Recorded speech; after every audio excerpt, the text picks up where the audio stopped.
Welcome to Valley News Now. I'm Adam Shelf, and I'm joined by Bobby Fallett, who is live outside the United Center in Chicago, Illinois, day one of the Democratic National Convention. Bobby, I know it's been a busy 18 hours, 24 hours about since you've been there. What's been going on so far in the Windy City? Yeah, Adam, last night we got in and we just started to relax and just like you said, know that today was going to be a very busy day. We were able to catch up this morning with some North Dakota delegates at a breakfast. We spoke a little bit to them, but Adam, I just want to let you guys know that there are some developments happening right now over in the United Center area, not necessarily right behind me, but a few blocks away. Right now, what we're looking at, Adam, is the fact that thousands of Gaza protesters, they are filling in Chicago parks. And right now, the Illinois governor, J.B. Pritzker, says that about 250 National Guard members are on standby right now. Now, that's not necessarily that they are being used or using any kind of force like that, but they are just on standby for the time being. So that is one of the developments that was happening. We knew that there was a possibility of protesters, thousands of them being here, and that is the case of what exactly is going on, but nothing too dramatic happening right now. And then also earlier this morning, like I said, we spoke with some North Dakota delegates, and also we spoke with former North Dakota Senator Heidi Heitkamp. She talked a little bit about the Walz-Harris ticket, how it's a strong ticket for the Democratic Party, and just how this really is kind of something that America needs. That's what she said, to get a farm bill passed, to help out for child tax credits in the future and things like that, and overall to help out families. So it's been a busy day one so far, Adam, but lots is still to happen, especially in the next couple of hours. There's going to be a line behind me pretty soon here as delegates are able to enter in at 4, and then we start around 5:15. Sounds like there's been a lot of conversation so far. And what about the Republicans? Has there been any conversation about the Republicans, or what have they been talking about as well? Yeah, you bring up a good point right there, Adam. Actually, today, my colleague Ethan Kramer and I, we got to catch up with Charlie Kirk, the Turning Point USA founder. We actually were walking in with him during security, and he talked a little bit about how this Walz-Harris ticket, if Harris does get elected in November, it will be detrimental to the U.S. and also to the state of North Dakota.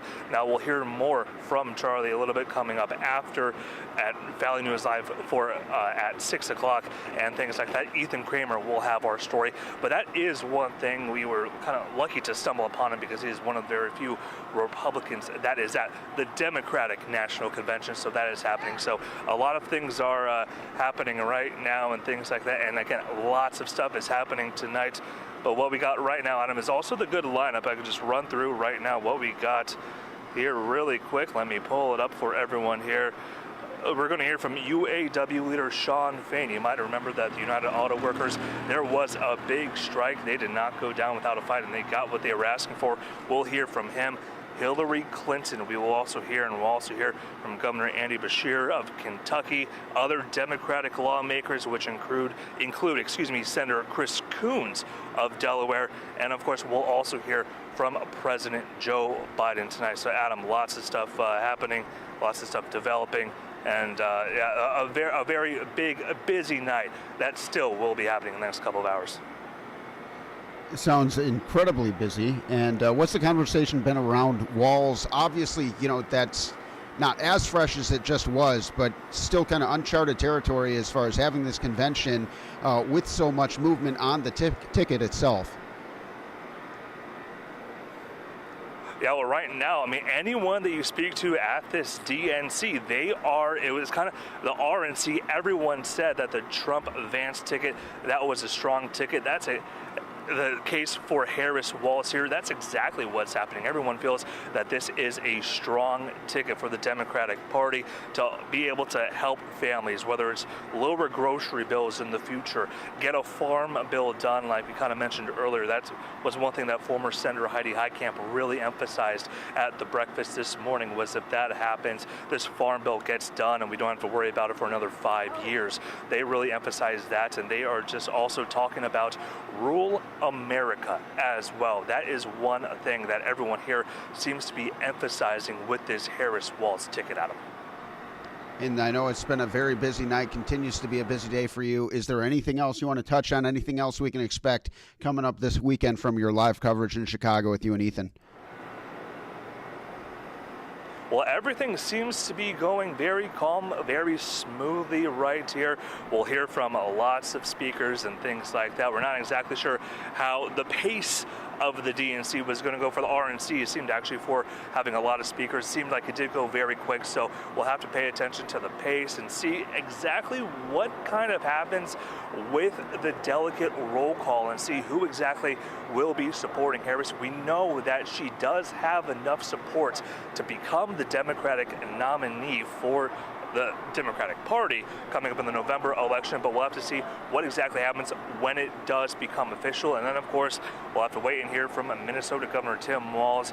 That will be happening on Wednesday, his speech, and see if he will formally accept the VP nomination. But a lot to happen here, Adam, especially on day one. I think a lot of people are anticipating and are excited to see what President Joe Biden will say about Kamala Harris.